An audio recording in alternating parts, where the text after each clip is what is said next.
Hi friends, இன்றைக்கி வெளில போயிட்டு வர்றப்பயே மீன் வாங்கிட்டு வந்தாங்க. மீன் வந்து இந்த ஊளி மீன் சொன்னாங்க. அதில் வந்து எடுத்து பார்த்ததுல நல்லா முள் இல்லை, சைடில் நடுவில் மட்டும்தான் முள் இருக்குது. இது குழந்தைலாம் கூட அவங்ககிட்ட வச்சோம்னா அவங்களா கூட எடுத்து சாப்பிட்டுக்கிடுவாங்க.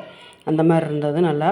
இப்போ இன்றைக்கி மீன் குழம்பு நல்லா வச்சு சரமாக வச்சு தோசை காலையிலே வச்சு கொடுத்தாச்சு. தோசையை ஊற்றி கொடுத்தாச்சு. மீன் வறுவலுக்கும் எல்லாம் ரெடி பண்ணி வச்சுருக்கு.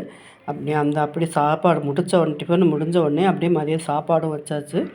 சாதம் வடித்து மீன் குழம்பு நல்லா வச்சு மீன் ரோஸ்ட்டுக்கு எல்லாம் ரெடி பண்ணி வச்சாச்சு. கொஞ்சமாக தயிர், கொஞ்சம் ரசம் எல்லாம் ரெடி பண்ணி வச்சுருக்கோம். இப்போ வறுவல் போடுறதுக்கு எடுத்து வச்சாச்சு. நான் வந்து பெரும்பாலும் தோசைக்கல்லையே போட்டு எடுத்துருவோம். சில பேர் வடை சட்டியில் போடுவாங்க. நாங்கள் வந்து இதுலேயே தோசைக்கல்லையே போட்டு எடுத்துகிட்டு அந்த கல்லை நல்லா கழுவி வச்சிடலாம் அப்படிங்கிறனால இப்படி போட்டு எடுத்துடுறது. இப்போ சாப்பாடு எல்லாமே ரெடி ஆயிடுச்சு. சூப்பராக வச்சாச்சு. வாங்க சாப்பிடலாம். இத்தோட இந்த வீடியோ முடிஞ்சிருச்சு. வீடியோ பிடிச்சிருந்தா லைக் பண்ணுங்கள், ஷேர் பண்ணுங்கள், சப்ஸ்கிரைப் பண்ணுங்கள், கமெண்ட் பண்ணுங்கள்.